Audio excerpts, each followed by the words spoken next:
బ్రిటన్కు చెందిన ఓ computer expert ఒక hard drive పొరపాటున చెత్తలో పడిపోవడంతో దానిని గుర్తించేందుకు ఏకంగా చెత్త కుప్పని కొనుగోలు చేయాలని డిసైడ్ అయ్యారు.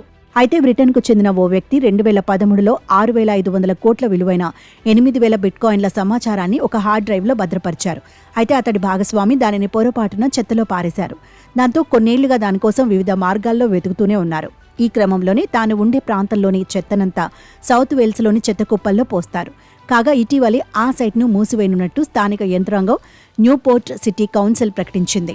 అలాగే ఆ భూమిలో కొంత భాగాన్ని సోలార్ ఫామ్ ఏర్పాటు చేయడానికి అనుమతి ఇచ్చింది. దాంతో అక్కడ తన హార్డ్ డ్రైవ్ కోసం వెతకడం ఇక వీలు పడదని గుర్తించిన సదరు వ్యక్తి ఆ సైట్ మొత్తాన్ని కొనుగోలు చేయాలని నిర్ణయించుకున్నారు.